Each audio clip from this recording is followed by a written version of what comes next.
I'm a little bit embarrassed to make this video because nobody wants to admit that they're a doormat or a people pleaser, but I didn't have any boundaries, so I guess that's how you could describe me. Hey friends, I'm Akta, a dentist living in the UK, and on this channel we explore the ways that we can protect our happiness and our well-being through self-care. So grab a hot drink and let's get cozy, because today we're talking about setting boundaries. So what actually are boundaries? I think they're just basically guidelines that we set for ourselves to say what's okay and what's not okay in our relationships, and in that way we can make sure they're mutually beneficial, respectful and caring. We grew up around fairy tales and Disney movies like Snow White and Sleeping Beauty, where the prince actually kisses the princess while she's asleep. Surely there should have been a boundary there. Now, I'm not here to squash your Disney dreams, but I do think setting boundaries is really important, whether that's in a romantic relationships, friendships, family, or even at work. So in today's video, I just want to share how I realized that I didn't have any boundaries, how I set them, and the impact it's had on me. To some extent, I think a lack of boundaries is actually embedded in my culture. I'm Indian, and in our culture, we're taught to respect our elders, and that can be such a lovely value to uphold. But at the same time, it does give free rein for anyone who's older than us to say whatever they want, and we just have to keep our mouth shut. We're actually encouraged not to speak up for ourselves, no matter what the other person says. I also went to a grammar school in the UK where I was taught a strong sense of right and wrong and to be vocal about it, and that kind of clashes with my culture. So I guess over time, I just naturally learned to adapt myself depending on who I was with. Now, I don't want to get too personal here, but in my last year of school, my close friendship group actually voted me out of the group, and that left me with so many insecurities. In the end, I wasn't just adapting myself to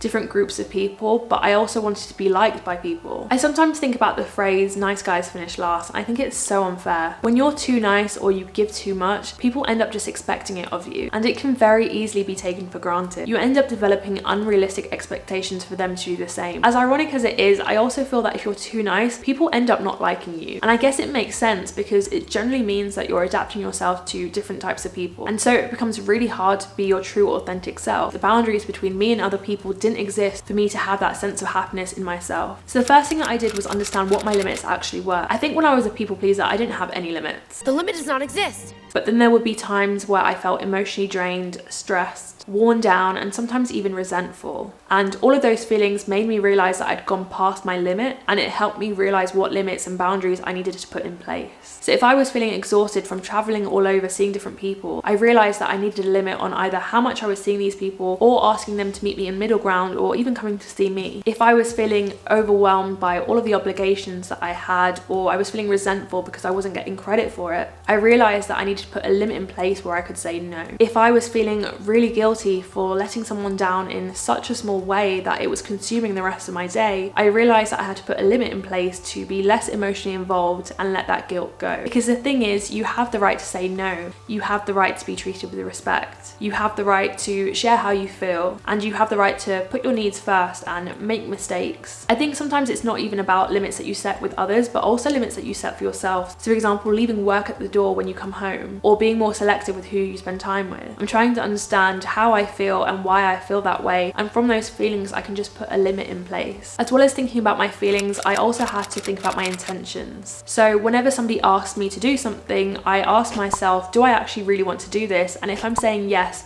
why am I saying yeah? I read the book The Courage to Be Disliked this year, and it actually says in that book that people who are people pleasers or doormats aren't actually saints. They're just the way they are because they want other people to like them. The book also talks about separating tasks. So what I'm doing with my day-to-day, that's my task and nobody else's business. And what other people think of me, that's their task and that's none of my business. I don't think setting boundaries is selfish. If anything, I think it makes your reasons for doing things way more genuine. One of the ways that I've set boundaries for myself, and probably the most empowering and exciting thing that I've done, is actually speak up for myself more. Now, I've only been doing this recently, but let me give you an example. I had an elder in the Indian community ask me if I was learning how to cook Indian food for my future husband. In the past, I would have politely nodded or tried to avoid the question altogether. But this time round, I said, no, not yet, but I hope wherever he is, he's learning to cook because I'd want to be able to do it together. This year, I watched Indian matchmaking on Netflix, and I remember all of the women who were more vocal were talked about in a more negative way, and it really frustrated me. I'd rather have a voice than be seen as nice all of the time. So now I'm trying to be more vocal about what's right and wrong, how I'm feeling,